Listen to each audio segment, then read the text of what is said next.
Langsung buka.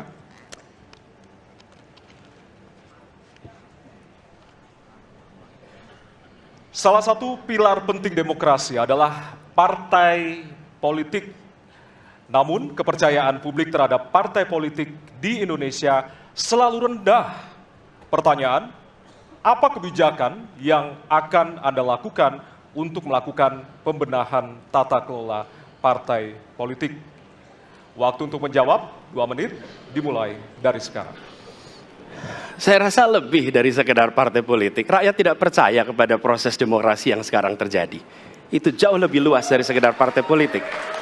Ketika kita bicara demokrasi, minimal ada 3. Minimal 3 nih. 1 adalah adanya kebebasan berbicara. Yang kedua, adanya oposisi yang bebas untuk mengkritik pemerintah dan menjadi penyeimbang pemerintah. Yang ketiga, adanya proses pemilu, proses pilpres yang netral, yang transparan, jujur, adil. 3. Dan kalau kita saksikan akhir-akhir ini, 2 ini mengalami problem. Kita menyaksikan bagaimana kebebasan berbicara menurun, termasuk mengkritik partai politik. Dan angka demokrasi kita menurun, indeks demokrasi kita. Bahkan pasal-pasal yang memberikan kewenangan untuk digunakan secara karet kepada pengkritik, misalnya Undang-Undang ITE atau pasal 14, 15 Undang-Undang Nomor 1 tahun 1946. Itu semua membuat kebebasan berbicara menjadi terganggu. Yang kedua, oposisi. Kita saksikan minim sekali adanya oposisi selama ini. Dan sekarang ujiannya adalah besok. Bisakah pemilu diselenggarakan dengan netralitas, dengan adil, dengan jujur? Ini ujian ketiga. Jadi persoalan demokrasi kita lebih luas dari segala persoalan kepada partai politik. Nah, bagaimana untuk partai politik sendiri? Partai politik perlu mengembalikan kepercayaan. Tapi di sini ada peran negara. Menurut saya salah satu masalah yang mendasar partai politik ini memerlukan biaya. Dan biaya politik selama ini tidak pernah diperhatikan di dalam proses politik. Untuk kampanye, untuk operasional partai, semua ada biayanya. Sudah saatnya pembiayaan politik itu dihitung dengan benar, ada transparansi, sehingga rakyat pun melihat ini institusi yang bisa dipertanggungjawabkan. Jadi salah satu reformnya adalah reform pembiayaan politik oleh partai politik. Terima kasih. Baik. Waktu sudah habis, terima kasih. Kini kami persilakan calon presiden nomor urut 2 untuk menanggapi jawaban calon presiden nomor urut 1. Waktunya 1 menit dimulai dari sekarang. Mas Anies.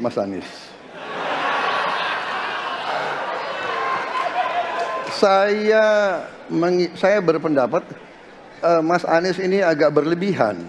Mas Anies mengeluh tentang demokrasi ini dan itu dan ini. Mas Anies dipilih jadi gubernur DKI menghadapi pemerintah yang berkuasa. Saya yang mengusung Bapak.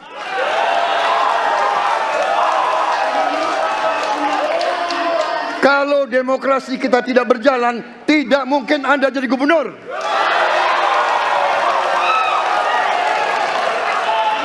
Kalau Jokowi diktator, Anda tidak mungkin jadi gubernur. Saya waktu itu oposisi, Mas Anies.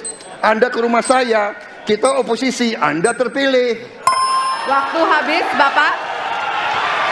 Harap tenang, Bapak Prabowo. Baik, para pendukung, kami mohon untuk tenang, para pendukung. Para pendukung, baik. Harap tenang, kita akan lanjutkan dialog kita. Harap tenang, hadirin, harap tenang. Kami sampaikan kembali, hadirin harap tenang. Apabila tidak tenang, maka debat tidak dapat dilanjutkan. Ya, kami mohon kerjasamanya kepada para hadirin yang berada di halaman gedung KPU untuk bisa menaati aturan yang telah kita sepakati bersama. Ya.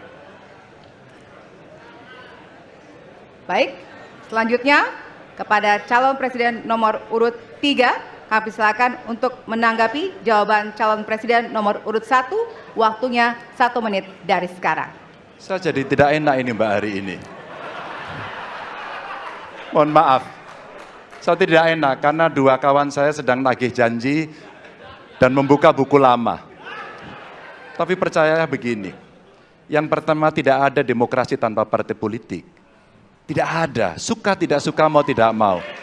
Dan fungsi partai politik itu adalah agregasi, sumber rekrutmen kader, pendidikan politik. Kebetulan saya pernah menjadi ketua pansus undang-undang partai politik.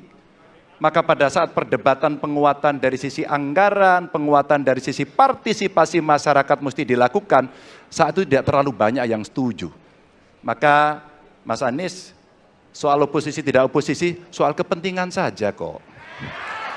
Kapan kita bertemu, kapan kita tidak bertemu, dan kemudian kita akan bersikap pada posisi masing-masing. Tapi yang penting, pendidikan politik kepada masyarakat itulah yang menjadi PR besar dari partai politik agar cepat dewasa. Oke, waktu Anda habis, Bapak. Ya, dan kita akan lanjutkan. Baik, kita akan lanjutkan debatnya, Bapak Ibu. Kita akan lanjutkan ke pertanyaan selanjutnya untuk calon presiden nomor urut 1. Ya. Untuk merespon tanggapan dari dua calon presiden lainnya, waktunya 1 menit dari sekarang. Ya. Terima kasih. Ketika kita menghadapi sebuah proses demokrasi, di situ ada pemerintah dan ada oposisi. Dua-duanya sama terhormat. Dan ketika proses pengambilan keputusan itu dilakukan, bila ada oposisi, maka selalu ada pandangan perspektif berbeda yang membuat masyarakat bisa menilai. Karena itu oposisi itu penting dan sama-sama terhormat. Sayangnya tidak semua orang tahan untuk berada menjadi oposisi. Oke? Seperti sampaikan Pak Prabowo tidak tahan untuk menjadi oposisi. Apa yang terjadi? Beliau sendiri menyampaikan bahwa tidak berada dalam kekuasaan membuat tidak bisa berbisnis, tidak bisa berusaha. Karena itu harus berada dalam kekuasaan. Kekuasaan lebih dari soal bisnis, kekuasaan lebih dari soal uang, kekuasaan soal kehormatan untuk menjalankan kedaulatan rakyat. Baik, waktu Anda